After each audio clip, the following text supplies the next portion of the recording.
Buenas tardes, este es el informe semanal del Movimiento La Ruchista. Hoy es lunes 14 de octubre del 2024. Mi nombre es Denis Small y como tema de introducción del tema de hoy quiero plantear y podemos tratar de responder a la siguiente interrogante: si bombardeará Israel a Irán en plena cumbre del BRICS, que se va a realizar del 22 al 24 de octubre en Kazán, Rusia.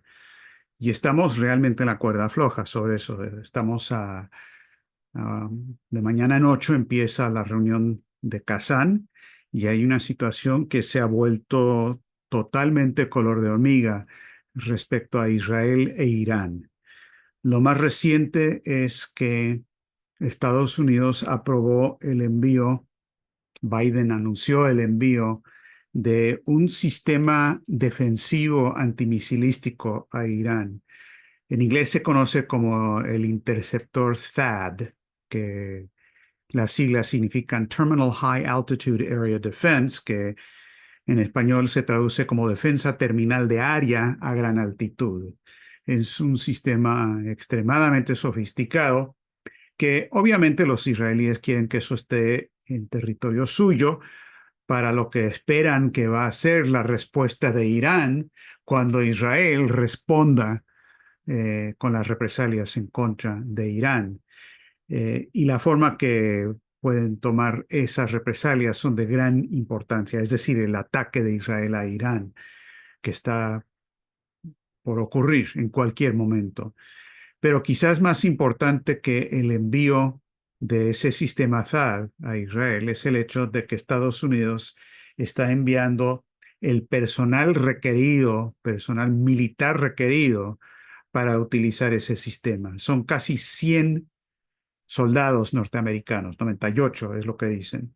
Esto quiere decir que Estados Unidos tiene personal militar en Israel bajo condiciones de un ataque posible de Irán, como lo han prometido en represalia por lo que Israel ha hecho con los asesinatos de Nasrallah y de otros, y lo que está haciendo en Líbano y otros lados. Eh, la pregunta obvia es qué va a pasar si hay bajas de soldados norteamericanos, además de lo que significa enviarles este sistema THAAD. Ahora, el asunto aquí es cómo va a responder Israel. Y esto yo creo que no nadie sabe todavía. Hay una pelea muy grande al respecto dentro y fuera de Israel. Hay cierta ironía, humor negro, uno diría, por un lado, Biden le advirtió a Netanyahu que no debería lanzar un ataque en contra del programa nuclear de Irán y tampoco en contra de los campos petrolíferos ni nada por el estilo, porque Biden no quiere que aumente el precio del petróleo, como ocurriría, obviamente, previo a la elección, porque eso entonces le haría daño a Kamala Harris en las elecciones. Por otro lado, Donald Trump respondió a ese comentario de Biden diciendo, pues por supuesto que Israel debe atacar el programa nuclear de Irán. Eso es lo primero que se hace y luego veremos. Ahora, esto tiene implicaciones muy, muy graves. Como lo estuvo comentando Scott Ritter, que conoce estos temas nucleares por haber sido inspector de la ONU, en la última reunión de la Coalición Internacional por la Paz el viernes pasado. El hecho es que el programa nuclear de Irán está muy, muy protegido. En Natanz y en otros lados está muy separado, dividido en diferentes partes del país y funciona de manera muy profunda, subterránea, pero muy profunda, donde de seguro las bombas antibúnkeres que tienen los israelíes no son adecuados de ninguna manera para destruir ese programa nuclear. Y también se sospecha que ni las bombas antibúnkeres de Estados Unidos, que son mucho más grandes de lo que pueden cargar los aviones los bombarderos israelíes, ni esos funcionarían. Que la única manera verdaderamente de afectar al programa nuclear de Irán es con armas nucleares, que todo el mundo sabe, nadie lo dice, pero todo el mundo sabe que Irán posee armas nucleares. Entonces, han habido analistas que han dicho que el comentario de Trump diciéndole a Netanyahu adelante, de hecho es una luz verde para que use armas nucleares. Ahora, si eso es explícitamente así o no, en cierto sentido es de importancia secundaria. El hecho es de que ya estamos dentro del ámbito en que está bajo consideración el posible uso de armas nucleares por parte de Israel en contra de Irán. Si eso ocurre o si hay un ataque existencial en contra de Irán por parte de Israel, en contra de los campos petrolíferos o cualquier cosa de ese tipo, lo que es muy posible es que Irán abandone el Tratado de No Proliferación, del cual todavía es firmante y según las evaluaciones de la misma CIA, lo que dijo el director de la CIA, Burns, hace un par de días, el 7 de octubre, dijo que hasta el momento Irán no ha abandonado su compromiso de no desarrollar armas nucleares. O sea, eso es hace una semana nada más. El 11 de octubre, dos funcionarios de Estados Unidos le dijeron lo mismo a Reuters, dijeron, evaluamos que el líder supremo no ha tomado la decisión de reanudar el programa de armas nucleares que Irán suspendió en 2003. Sin embargo, ya hay una resolución de unos 32 parlamentarios iraníes pidiéndole al gobierno de Irán que abandone el Tratado de No Proliferación y que reactive su programa de armas nucleares que habían suspendido ya cuando se inició el acuerdo de la JCPOA, eh, por sus siglas en inglés, que es el acuerdo internacional con Irán de que no desarrollarían armas nucleares, acuerdo que bajo Trump se rompió por completo. Sin embargo, Irán sigue cumpliendo las obligaciones de no desarrollar armas nucleares, según la misma CIA. También lo confirmaron autoridades rusas. Sin embargo, si desean hacerlo, en cualquier momento que, por ejemplo, bajo un ataque de Israel, Irán diga, bueno, ¿saben qué? Vamos a tener que responder.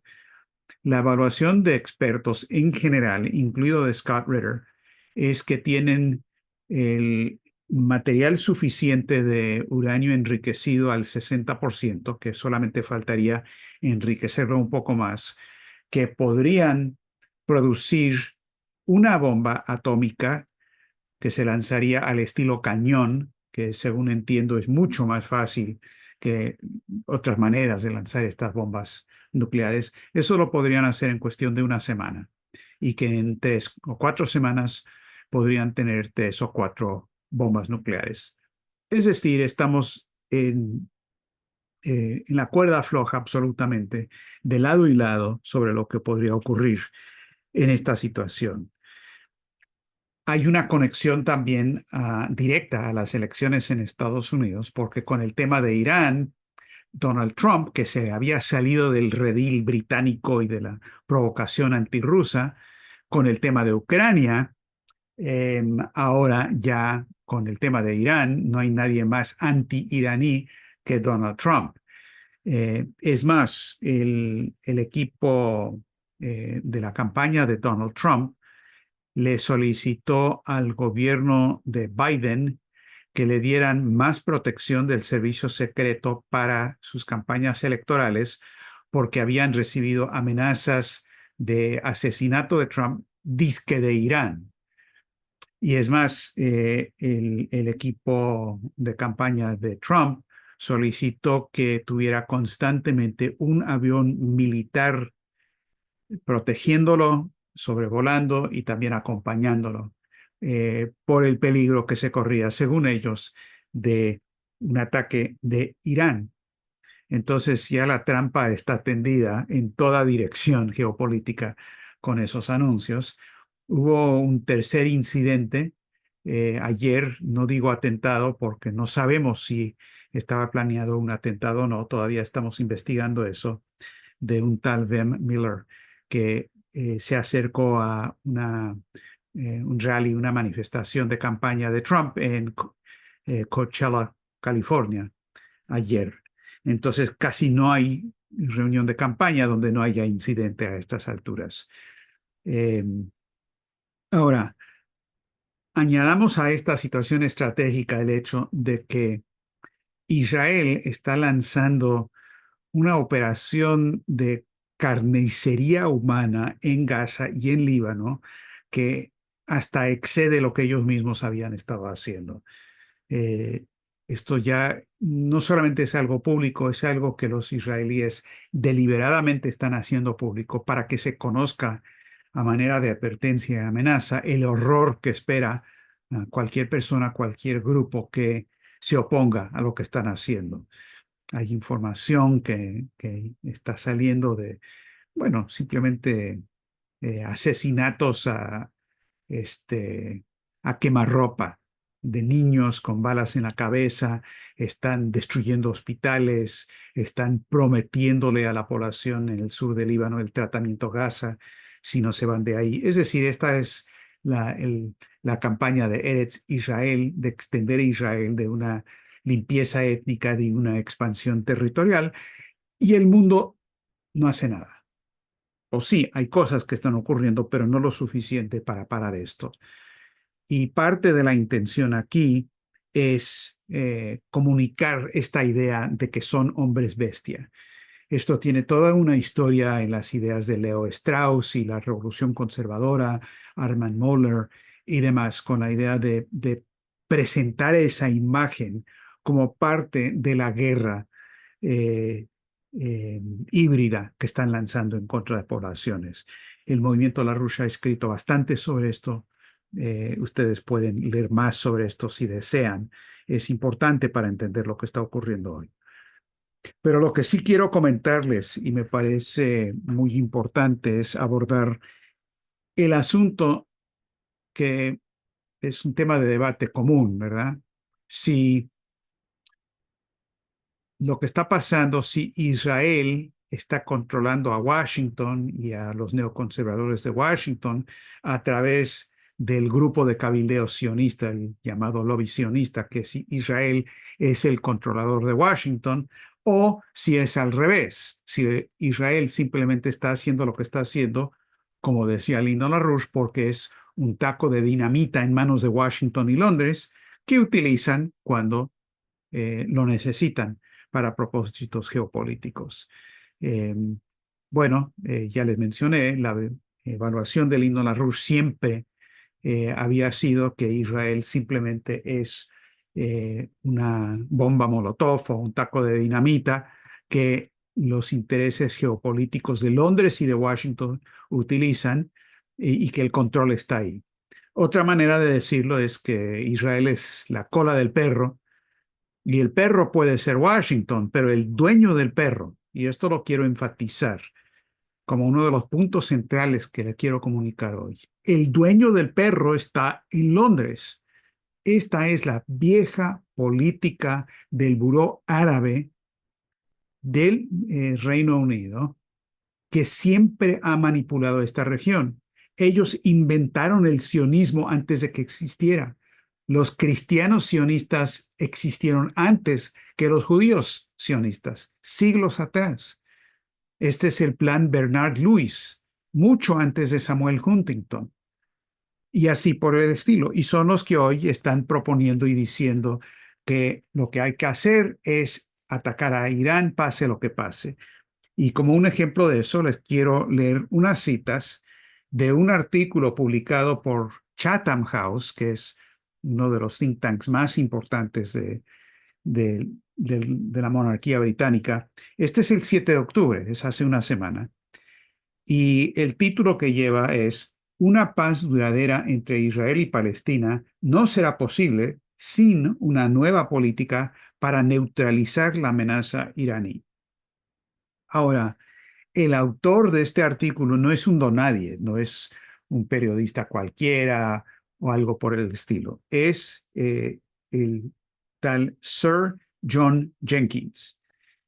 John Jenkins es ex embajador británico en Siria, Irak, Libia y Arabia Saudí. Él fue el mayor experto, el arabista de mayor jerarquía en la Cancillería o el Ministerio de Asuntos Exteriores del Reino Unido hasta jubilarse, que fue en 2015, fue hace poco, y es uno de los expertos entrenado exactamente en los centros de entrenamiento del Imperio Británico, de donde provino también Bernard Lewis.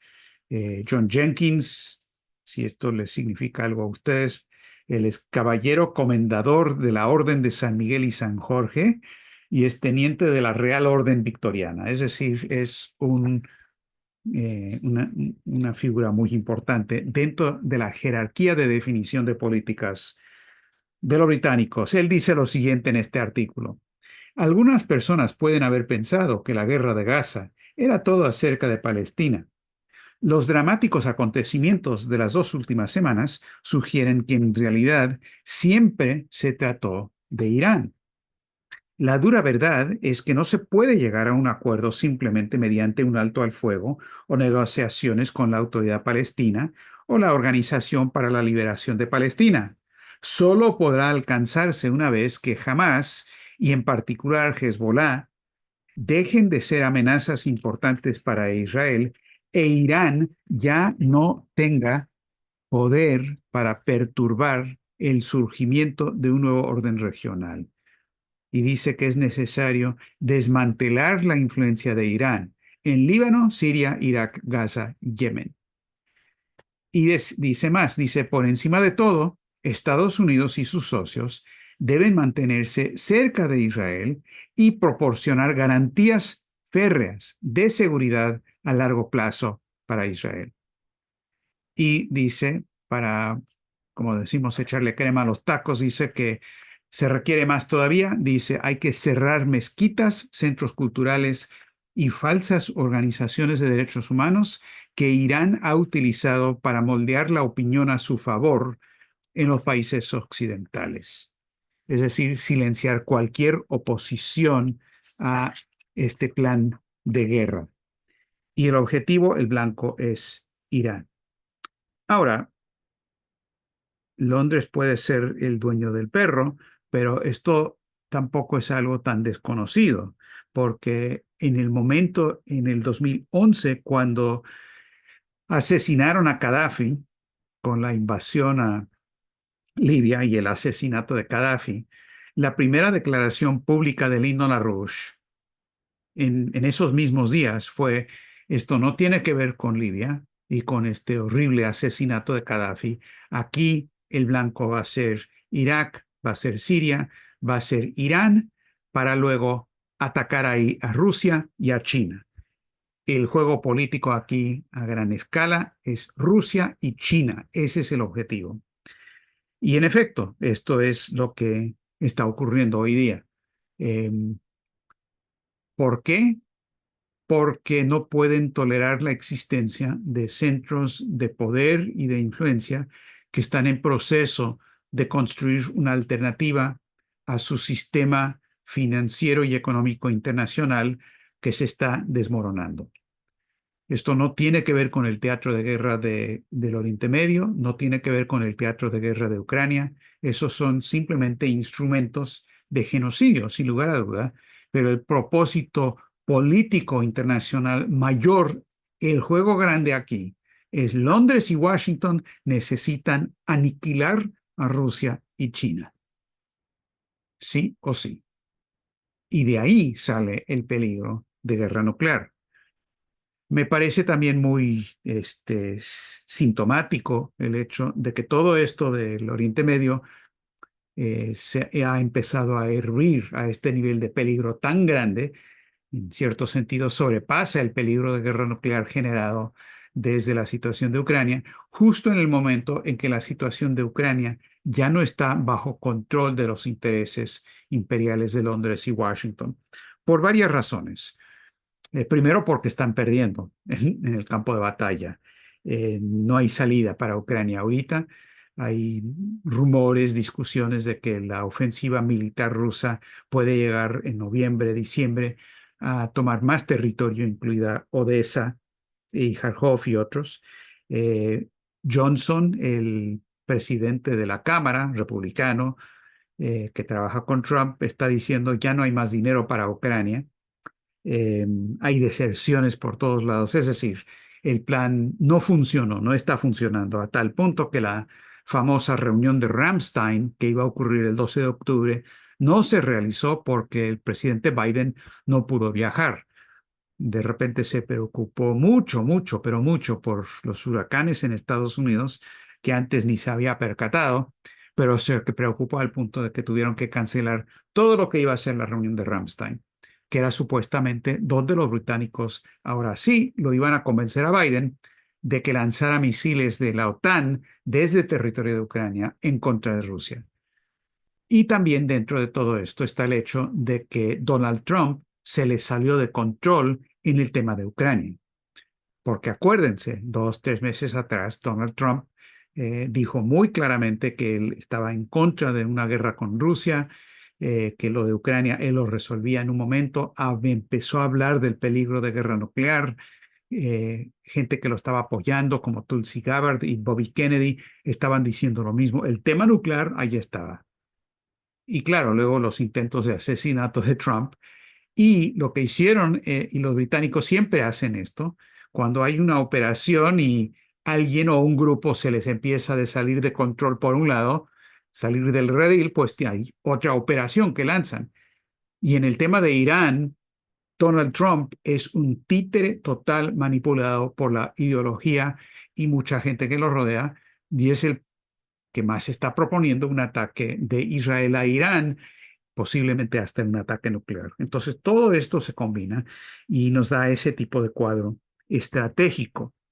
Pero no nos olvidemos del punto central aquí, que el fin, el objetivo de todo eso, desde la perspectiva de la City de Londres y de Wall Street, es parar a como dé lugar la alternativa que está surgiendo, mal que bien, del proceso de los BRICS, de la franja y la ruta, y el papel primordial que están jugando Rusia y China en todo este esfuerzo. Estamos a una semana de la reunión del BRICS. ¿Por qué digo mal que bien? Porque hay cosas que no están tan bien, pero hay potencial enorme en lo que está pasando con el BRICS. Por ejemplo, consideren los siguientes datos. Ya presentaremos gráficas que lo indican. Si tomamos el BRICS 9, porque son 9, iban a ser 11, pero sacaron a Argentina con el golpe de Estado de Milei y de Wall Street en contra de Argentina. Arabia Saudita no está dentro del BRICS. Todavía lo están pensando, pero no va a ir el jefe de gobierno, el jefe de Estado de Arabia Saudita.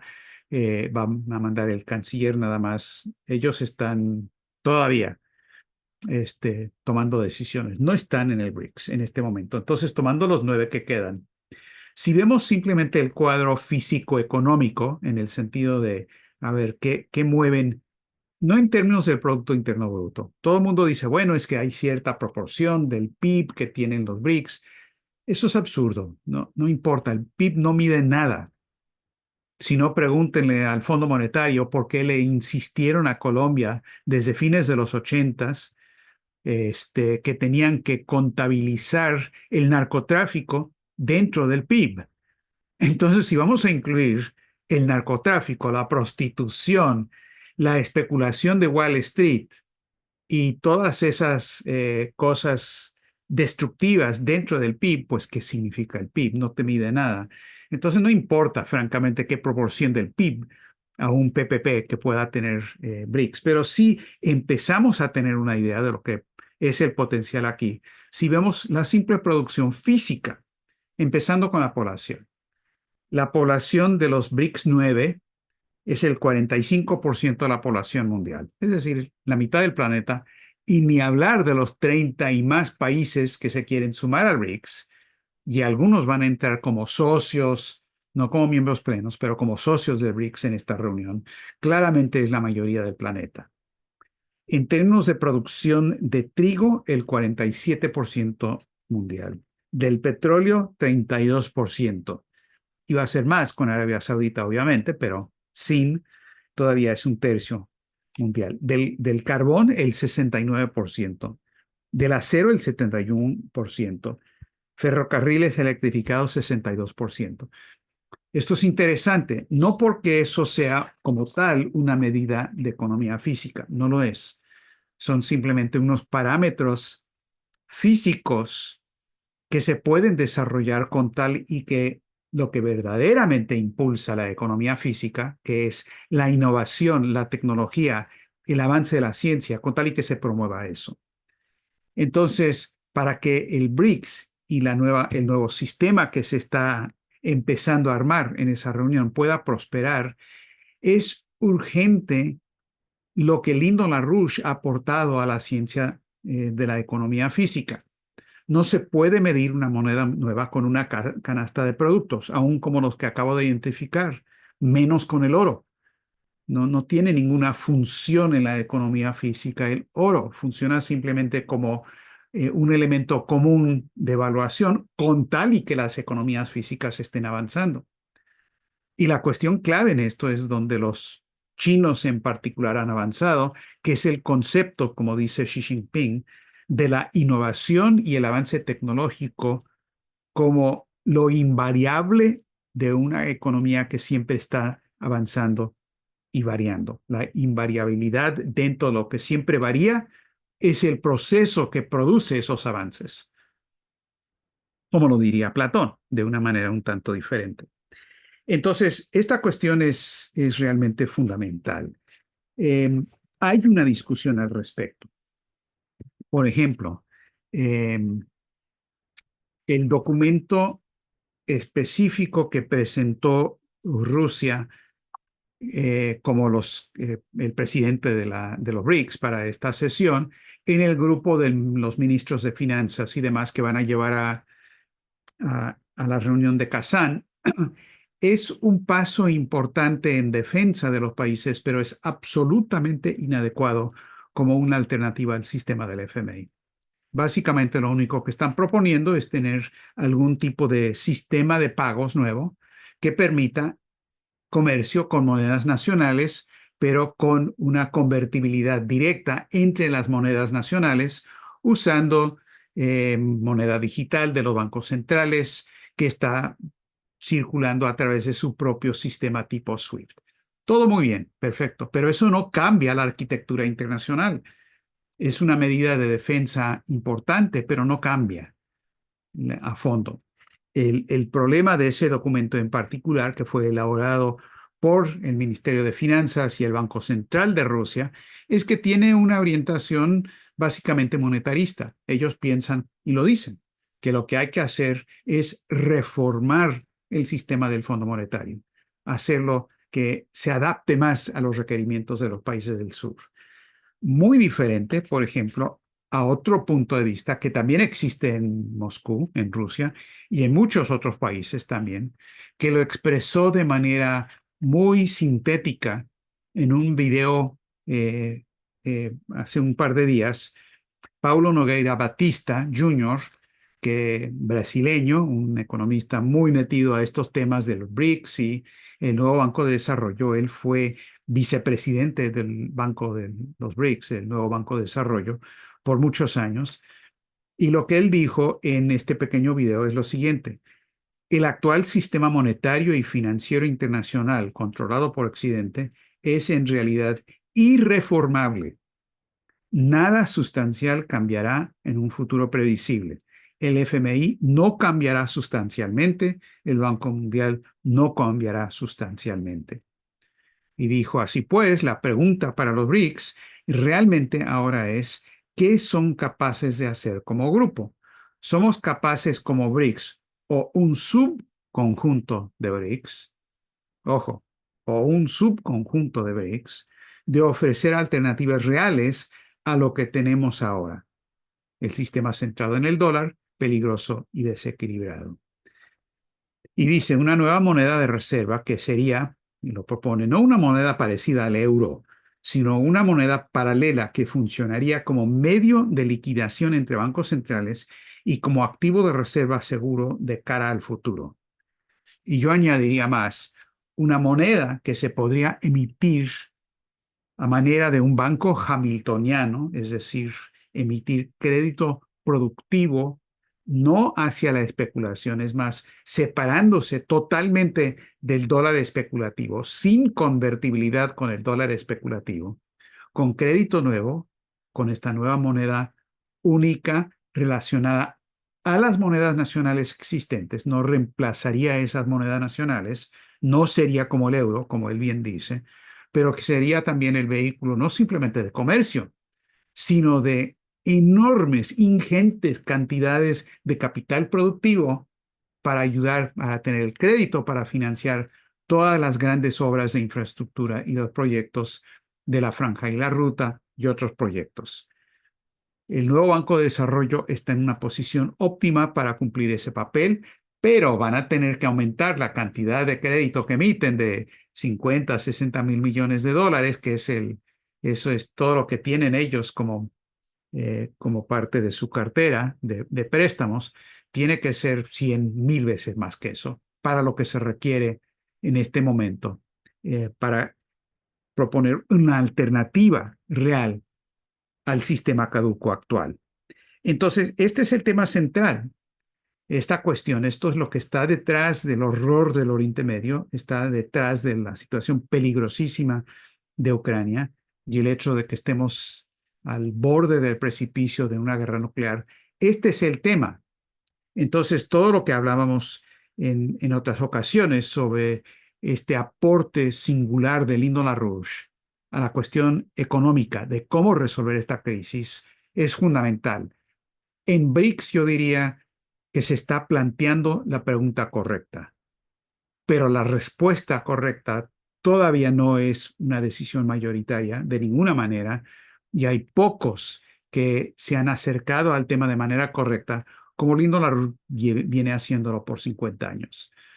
Creo que si también vemos lo que es el cuadro electoral de Estados Unidos, el hecho de que los dos candidatos están proponiendo políticas que conducirían a una guerra termonuclear con Rusia, debe ser obvio que la solución a este problema no está en insistir que hay que decidir cuál de los dos es el menos peor, como dicen. Creo que Aristóteles lo hubiera dicho de esa manera, sino introducir elementos nuevos para cambiar todo el cuadro, toda la discusión, como lo están haciendo los candidatos larruchistas Diane Sare y José Vega, y cómo se va a ver expresado políticamente de una forma realmente novedosa el 26 de octubre en una reunión de las campañas que va a ser a la vez un concierto de música clásica, porque solamente ese elemento cultural de ennoblecer el alma humana y en particular de los estadounidenses, que tenemos mucho que ennoblecer, hace mucha falta eso acá, para que introducir la orientación y la manera de pensar que se va a requerir para los cambios totales, profundos de paradigma que se resuelven para resolver esta crisis.